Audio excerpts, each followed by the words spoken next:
Hey,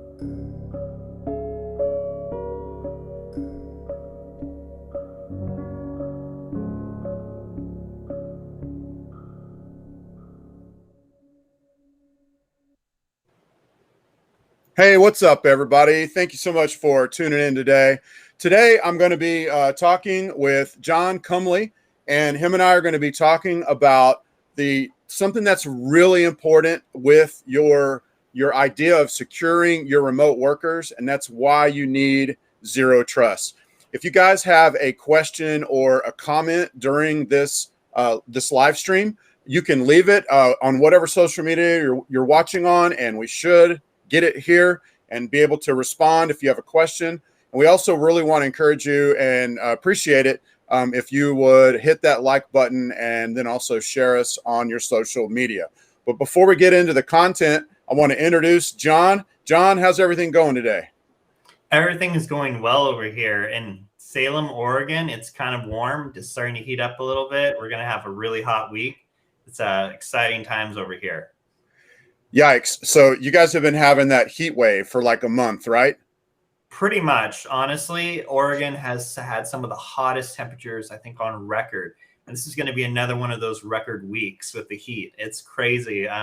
I know you're over in Texas, so you've got heat over there, and it kind of feels like we're sharing temperatures. Well, it's almost like we've flip-flopped. And I've been noticing on the weather, it looks like your high pressure is pushing your normal rain and stuff down across the south.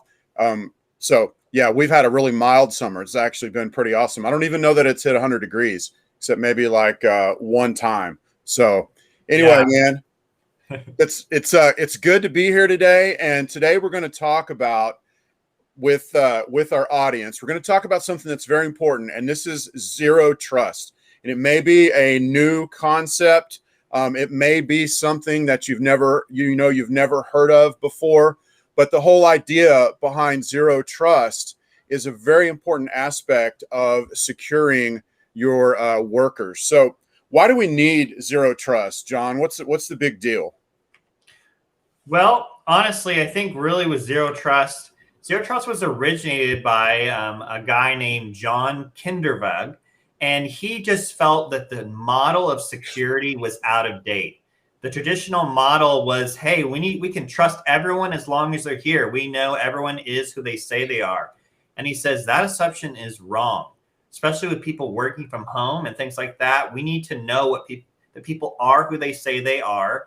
Can no longer be assumed that a user's identity is not compromised and that users can be trusted to do whatever we told them to do. They might download apps. They might do something they're not supposed to.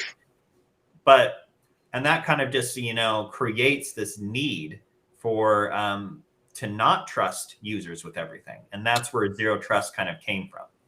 Yeah. And it's kind of, I don't know, like classic old school security or IT was build a wall and keep out everybody, but maybe didn't handle if people got in the network.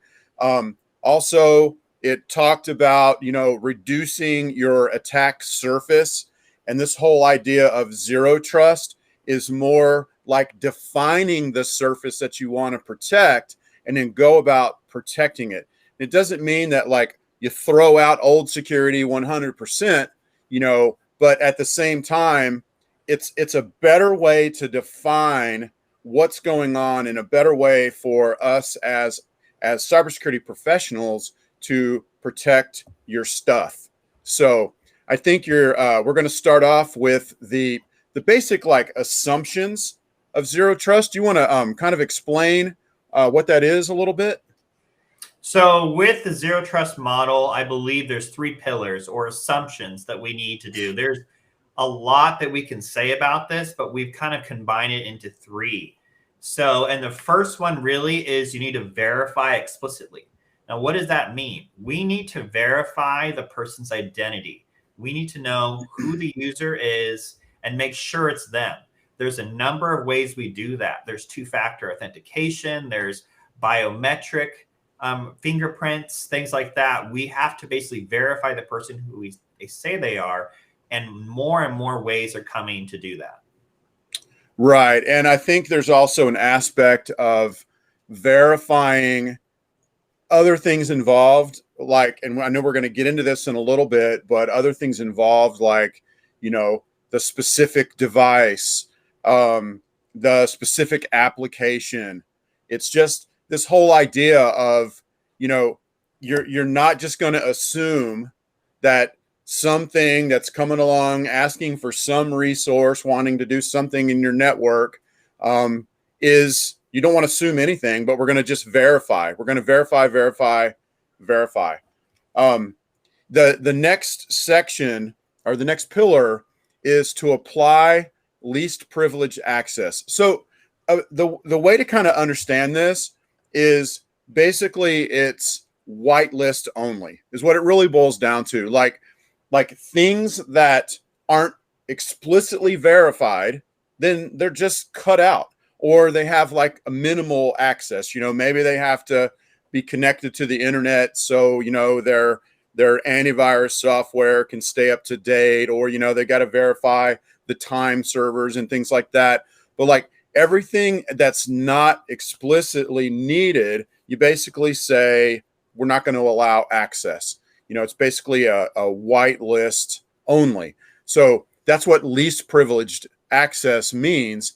And if you think about it, it's different than I mean, I'm just going to be honest. Like several times we've taken over the IT and security for a company that someone else was running, and we'll go in and the firewall won't be configured at all. And, you know, it'll basically just be running in what's called NAT mode. NAT mode, you know, officially blocks stuff from the outside, and then allows anything from the inside to go out, basically. And the mentality shift here is that we don't do that, but instead, let's lock everything down in and out, and then only allow the specific, maybe there's specific ports the whole business needs. Maybe there's one computer that needs a specific port. So you just allow what is needed. That's the basic concept of it. Yeah, I agree. And I think that ultimately, when you're in a company and you have basically your IT department, many times you have to realize that sometimes restricting things makes it so problems can't happen. If you can't make an error, if you can't allow yourself to let data get taken out of your company or allow people to come in, you're going to be more secure than someone that has it all open and all basically all the keys to the castle just available for everyone. So I think it's really important that we move in this direction. This is a model that even the president of the United States is wanting to push. He's talked about zero trust in executive order. And it's basically saying you can't just allow people to do whatever they want anymore. You have to block everything. You need to just allow the things that will work for them, allow you to do your job. Yeah, you make a really good point there, because you know, just last week I was doing a presentation for a potential client, and for some reason I couldn't do the projector, wouldn't work. I had it on my computer in PowerPoint. The projector wouldn't work. And so I tried to download it onto a USB drive to put it on one of the local computers in the office, which, by the way, this was kind of embarrassing, right? Because I'm the IT guy, but we have our data set up where it can't be downloaded onto a USB drive because we are only allowing our data to be used in explicitly defined ways. So you're going to run into that. Now, I will add also that like a basic building block or a basic rule of security is that business comes first. And so I know as soon as we start talking about limiting access and this and that, I know that the CEOs out there that are tuning in, they're bristling and they're like, no, you can't do that. We've got to do business. And I'll just add that a good cybersecurity expert is going to understand business has to come first. That's literally what's taught in security training. Business comes first, and then we have to work around that the best that we can so we don't interrupt the business. But you make a great point. We're going to have to change how we're doing things. And if we don't, we won't be secure. So there is going to be a little level of discomfort, but we're just going to have to get over it and kind of push through. And us as professionals, we have to make sure that the work interruption's minimal. Would you agree? Oh, I 100% agree. And that kind of leads us into what can interrupt our work. You know, this next one, always assume breach. So we probably get accused, or at least people think about it. They think that we're just running around saying the sky is falling, right? Because we're talking about cybercrime being way up, and we're having to be proactive. We've had to change how we do business because cybercrime is up so bad. But one of the main pillars, and this sounds like this, but one of the main pillars of zero trust is that you always assume breach. And what does that mean? That means that you set up your data, you set up your network, you set up everything where you're basically assuming that a bad actor is in there. So you set up your workstations that if there's a bad actor in there, they're going to have a jillion hurdles that they're not going to be able to get through, or that will be the goal. You set up your 365 data or your G Suite data, you set it up so you're basically assuming that there's going to be a breach, and you set up your workstations. I know we had a big talk about this. You and I did yesterday about setting up your workstations where theoretically it wouldn't matter if you were at a coffee shop or in your office behind a firewall, because you're basically assuming that the bad actors are there. So you're setting everything up, basically acting like they are there. What are your thoughts on that? I think that the way with security and how I want to treat my clients is always treat their endpoints like they're in a hostile network.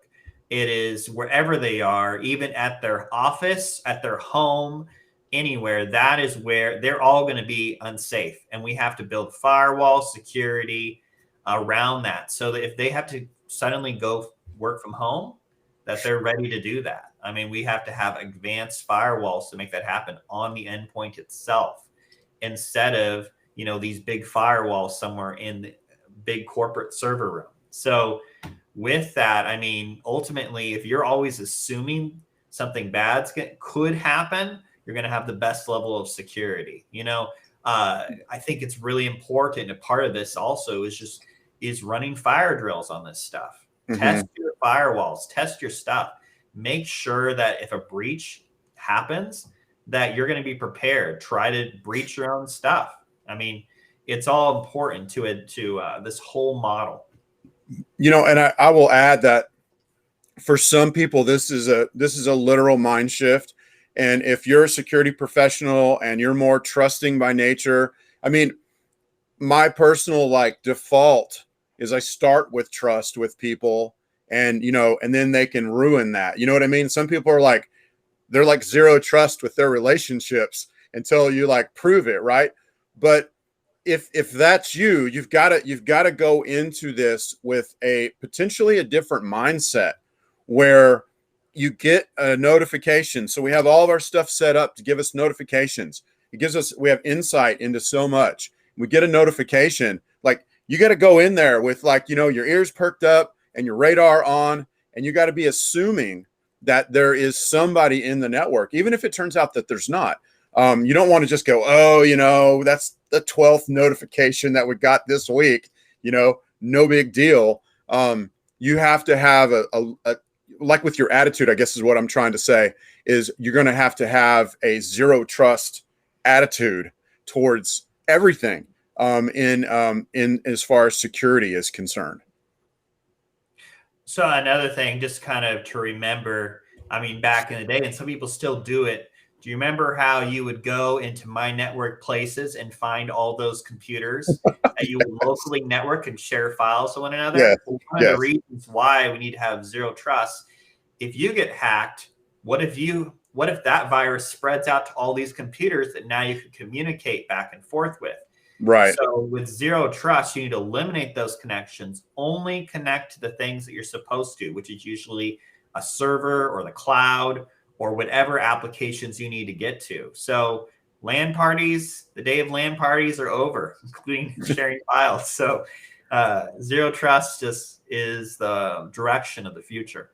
Right. Yeah. And that's a really good point. And you want, if you need to assume that eventually you're going to be attacked. Eventually you're going to this is for real, that you'll have someone in your network. And so the time when that happens, you want to be able to isolate the particular workstation that happens on, and you don't want them just free reigning, jumping from workstation to workstation. So this Well, next, yeah. go ahead. All right. So we've talked a little bit about some of the concepts of zero trust, but what do you actually need to protect? What needs to be inside this model? And I think the first thing that we all are thinking about is our data. So our data is precious. We are wanting to keep that stuff secure. We do not want to be ransomed. We don't want it to be on the dark web. We are wanting to protect our data.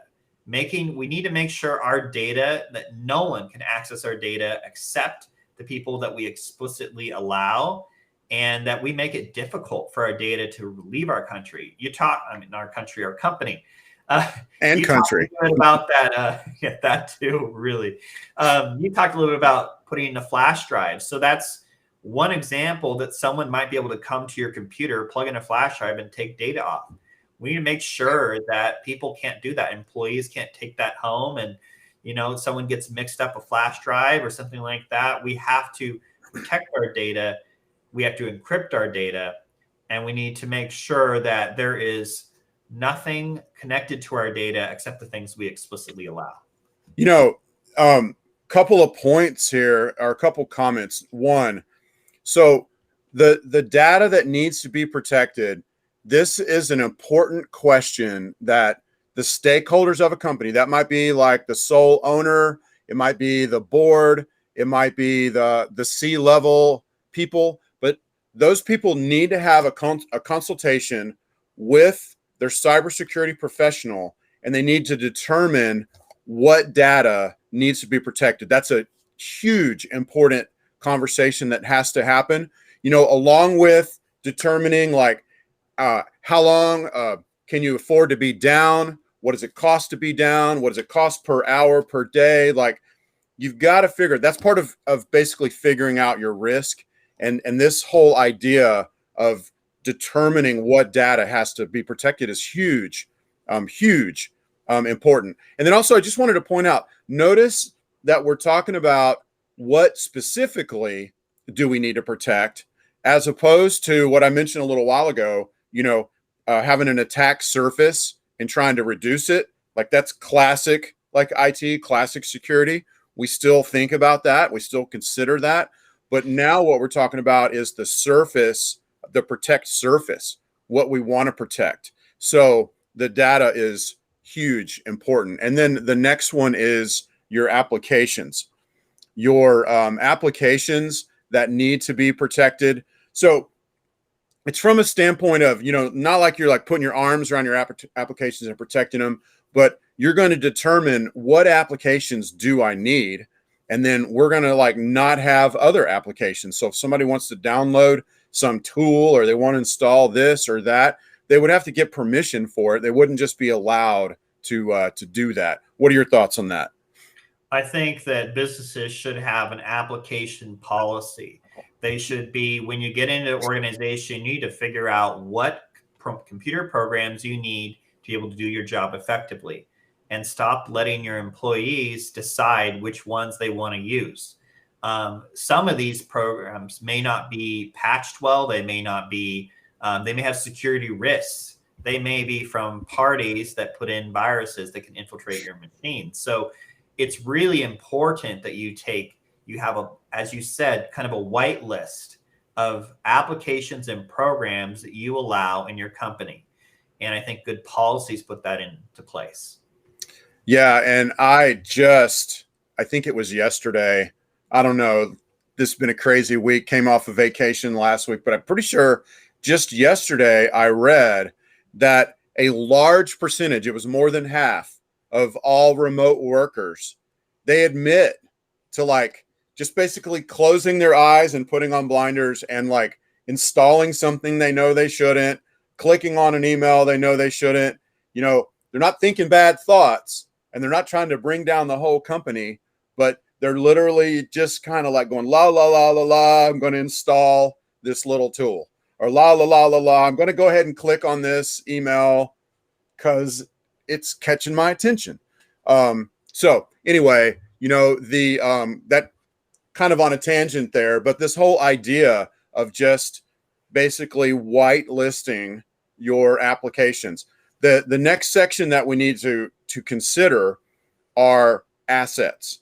So assets have to do with your like your computers, your thermostats, your different things like that in the network. But this once again needs to be defined, and it needs to be whitelisted. What are your thoughts on that? So I think that a lot of company owners understand inventory. You need to have an inventory on the machines that you have. You need to make sure that it is actually your machine, your company machine that's connected to this data. I think the idea of, being able to log into company data from every machine is something that's not part of the zero trust model. You need to identify the actual machine that's a trusted machine once you access that data. So it's not some person it's another layer. It's not some person in India that's connected to some sort of VPN in the United States. They're pretending to be you on their own machine. Identify the machine and make sure this machine is approved.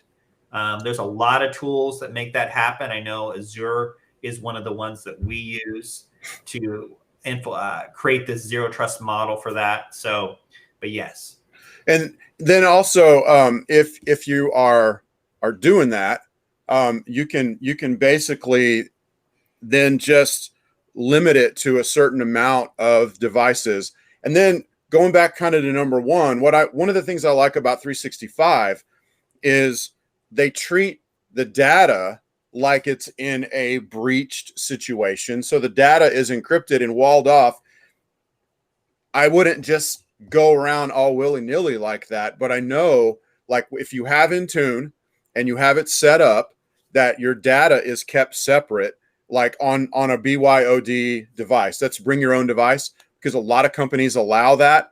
And so like on a phone, which would be a BYOD device, the company doesn't own it, but 365 with Intune set up keeps that data separate. You can't even copy and paste from something, like you can't copy a paragraph in an email and then go paste it outside of a Microsoft product. Bottom line is, this one here, number 3, kind of gets into potentially a gray area if you have BYOD, bring your own device policies at your work. But then what you have to do is you have to make allowances for that. And even then, you really are doing whitelist, because you're saying, okay, we need to allow BYOD, but then we're going to have our employees are going to have a certain software stack on these devices. We have our Intune set up with 365, so we can control the data. If they leave the company, you just get on the dashboard, you can delete everything off, not everything, but you can delete all the Microsoft products and all their data off of those devices. So it's nice and clean. But once again, it's whitelisting. You're not just saying any old computer or phone in the entire world can log in. We would have to verify who the person was. And then, boom. So good points.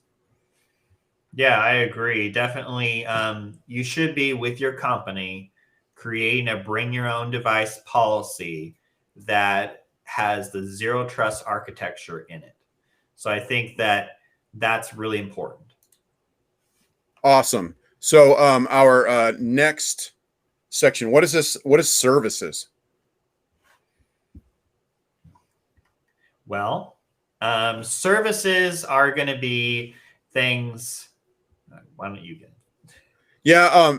Sorry about that. I had it pop up on my screen. I think someone tried to chat us and it didn't come through. So what we're talking about here are things like your DHCP, your DNS, services that you're going to allow between your on your computers, between your things on the network. But bottom line, just whitelisting it and then making sure that what's going on is exactly what you wanted. Correct. I think that there you have enough. Yeah, we talked about the network. This is your firewall and how those are all set up. Those are all different services. It could be your servers. All of that stuff can be things that you need to put in the zero trust architecture.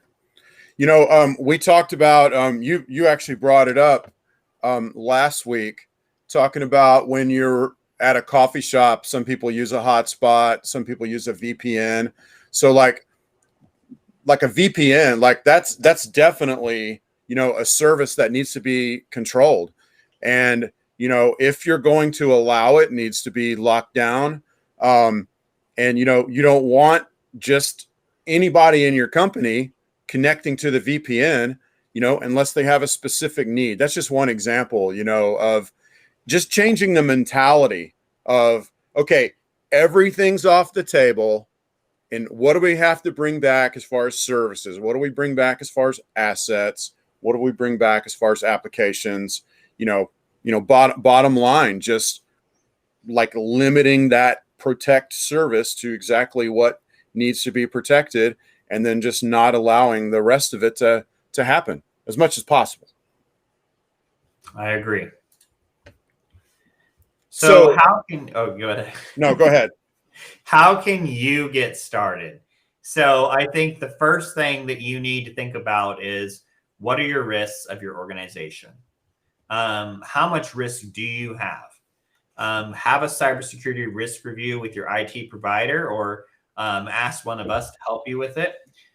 We'd be happy to do that. I think that once you identify your risk, then we need to see what we can do to protect it. We need to put your company in a zero trust model. I think that ultimately it is a big process to change things into a whitelist only on your organization. But what we're finding is that is the most safe way to move forward on this stuff. Right. The things that always pop up about this, how can I get started? I think the next question that always pops up is, how difficult is it? So how difficult is it to get started? Well, honestly, the first thing you need to do, it's not very difficult. You just have to have someone that knows how to do it. So that's the hard thing. Doing it on your own is tough. Trying to go to your employees and say, you can't do this, you can't do that, and trying to make those decisions can be tough without a lot of training in this area. So I think finding a professional that can help you allows it to be a smooth, easy process. Many of these professionals, they already know what things are secure and what things are not. So they're going to be able to adapt your company into this model. Right. Yeah. Good answer. The other thing that I hear is it expensive, or what's it going to cost? Is it going to cost me a lot? I guess a better way to look at that is it going to, that when people are concerned about this, they say, is it going to cost me a lot to implement this? So is this expensive, or is it going to cost a lot to do it? What are your thoughts on that? What's your answer for that one? I think that it all just depends on your risk. Ultimately, I think how large your organization is can make it either cheap or more expensive. I think the more employees you have, the higher risk you have. So therefore, these are things you got to take into consideration. I don't think that the zero trust model is inexpensive, but when you think about the risk, honestly, it can seem very cheap. When you lose all your data, if your data goes to the dark web, if you get breached, ransomware, any of that, I mean, these costs are minimal. So I think you should be looking at probably with 1 to 3% of your revenue probably needs to be spent on IT. So, and that's kind of a full thing for putting you in this model.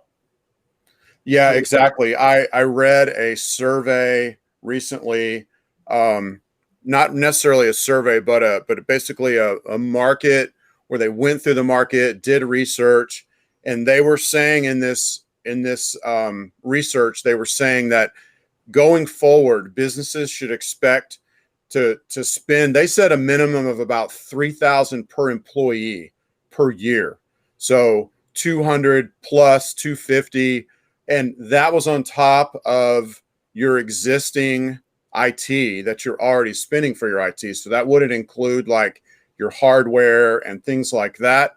Um, you know, that could sound like and may be a big expense, but bottom line is it's got to happen. So you make it happen and you just go out and you make a couple extra sales to pay for it. You know what I mean? Or you got to pass it down to your customers or whatever that is, but you got to make it happen. And then you just have to figure out how to pay for it. You know what I mean? Because the bottom line is if you don't, you could end up losing your business, and you don't want to lose your business, because you had a cybersecurity attack or, maybe cybercrime attack or whatever. So in light of all of that, my answer is it's kind of expensive. I mean, it's not super cheap. You really can't do things like that anymore, but there's things that are more expensive. And I mean, you're going to pay more for healthcare for your workers a lot of times, So anyway, I just think it's something that you got to bite the bullet. You got to do it and then go out and make another sale to pay for it, or 2 sales or 10 or whatever it is. You figure out a way to pay for it and figure out a way to make it happen. Yeah. I think the real thing is just in this day in the world, honestly, these things are becoming more and more required. Your insurance company is going to require this stuff pretty soon. The government is putting out regulations for this stuff. I think ultimately is this something that you should be reviewing in your organization and considering how you can be secure. I think that if you have a lot of PII or PHI, you are going to be at more risk with your data going out, maybe company secrets, things like that. So think about those things. If that applies to you or you're in the financial industry, then you need to think about your data. So PII being personally identifiable, PHI, personal health information, right? Yes. So this is going to mean doctors have a lot of the PHI, or sometimes the government, local government, things like that, fire departments. A lot of times that data is just on someone's computer and Right. in some Word document or Excel document. And these are just, anyway, it's important to analyze the situation when you have that type of risk. Yeah. And, I know we're about to wrap it up, but fun fact, Texas passed a law this year. So, like people that are in the medical field, they have laws called HIPAA, which are related to them. And they are required to report a breach. And there's actually, you can Google it. It's called the HIPAA. Well, it's not literally called that, but everybody calls it the HIPAA wall of shame. You can actually Google that and you can see people where there have been breaches in their companies. But fun fact, Texas passed a law. If you have any kind of PII, PHI, and you get breached, you're going to be forced to report it. And it's going to go on a Texas PII wall of shame. And your name's going to be up there for a year. So the point of the law is to incentivize a little kick in the butt for businesses to get up off their butts and start to implement some of this cybersecurity stuff that you and I like lose sleep over at night because people won't do it. But bottom line is we have to do it. It's a national security issue. It could potentially cost your business. And now there's laws in, at least I know in my state, that if anybody has a breach, it's going to get reported and it's going to go up on the Texas wall of shame, or, or whatever they're going to call it. Probably it will be called that. But bottom line is, it's got to happen, right?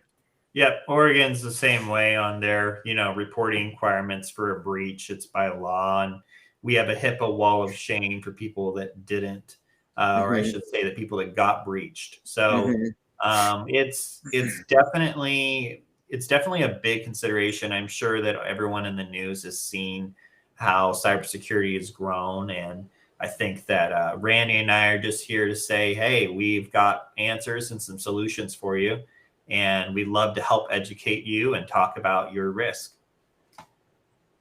Awesome. Yeah, I think that's a good point to end on. We are here to help, and we don't make money off of this podcast or whatever you want to call it. So the way you can help us out is by liking it and sharing it and letting other people know about it. So want to appreciate everybody tuning in today. If you have questions or comments and you want to know some, maybe you have a question about some of the content that we mentioned today, you can just get on wherever you're watching this, leave it in the comments. We should get notified and we can come back and answer those for you. So any parting words, and you want to go ahead and take us on out of here? Just thank you guys all for coming, and we'll see some of you next week for part 3 of securing remote workers from home.